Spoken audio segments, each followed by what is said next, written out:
모순되게도 구원을 받는데 가장 큰 장애물이 뭐냐면 믿음으로 구원을 받는다는 말입니다.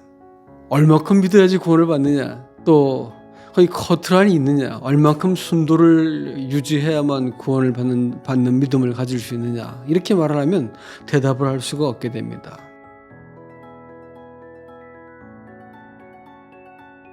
여러분 안녕하십니까? 어부와 목자입니다. 오늘은 로마서 4장 14절 말씀입니다. 만일 율법에 속한 자들이 상속자이면 믿음은 헛것이 되고 약속은 파기되었느니라.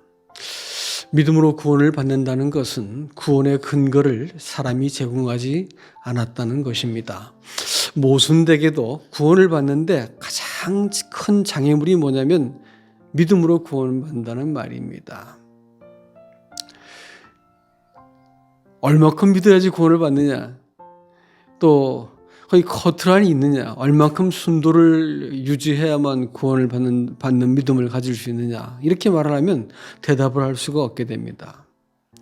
사람들이 이 믿음 자체가 장애물이 되는 이유는 다른 데 있습니다. 왜냐하면 사람들은 하나님 앞에서 구원받을 만한 자격을 갖춰야 된다고 스스로 생각을 합니다. 그래서 그 행위는 아니라니까 믿음이라도 그 자체조차도 이렇게 자랑거리로 만들어서 구원을 받을 만한 자격을 갖추려고 하기 때문입니다. 그래야만 안심을 할 수 있기 때문에 그렇지요.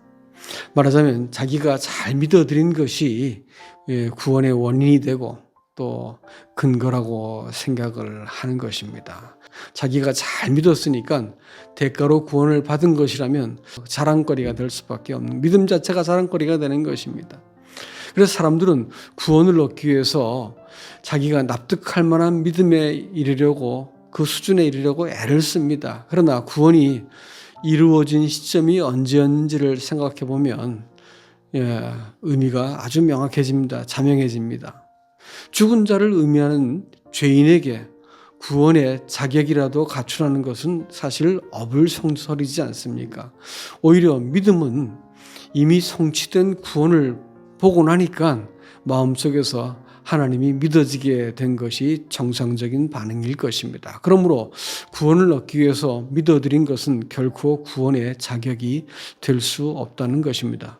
엄격한 의미에서 믿음은 대상을 바라볼 때 그것이 이루어질 것을 아는 것입니다. 그것을 믿음이라고 말하는 것이지요. 참된 믿음은 당연한 반응처럼 밖에서 내 안으로 들어오는 것입니다. 그러므로 믿음을 갖기 위해서 무슨 체험을 했다든지 확신을 했다든지 무엇을 봤다든지 하는 것은 불필요한 것이 아니라 잘못 짚은 것입니다.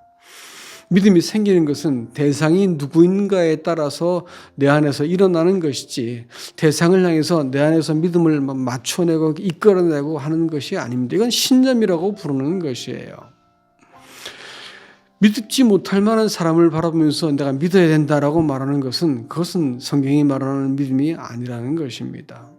사실 그렇게 믿는다고 해도 그 대상은 믿어지지 않기 마련입니다.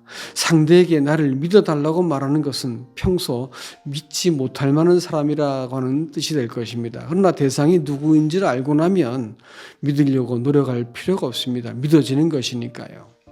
하나님이 구원을 믿음을 통해 주신 이유는 바로 하나님과 이 믿음의 관계를 사람들이 갖도록 하기 위한 것입니다. 이렇게 해야만 하나님의 은혜와 구속의 의지 앞에서 사람의 의와 고집이 무너지고 비로소 하나님과 화목하게 되는 구원의 목적을 이룰 수 있기 때문입니다. 이럴 때 사람 안에서 하나님께 대한 경외심과 사랑이 생기고 의를 행할 힘을 얻을 수 있기 때문입니다. 이런 측면에서 보면 죄사함의 비결만을 잘 이해하고 더 이상 구원자와 관계를 맺기를 거절하는 것은 오히려 매우 부도덕하고 이상하고 악한 것임을 알 수 있습니다. 오늘날 한국 기독교가 문제가 되는 것은 이렇게 죄사함의 비결을 깨닫고 구원을 받았다고 착각을 하는 사람들이 많다고 하는 것입니다.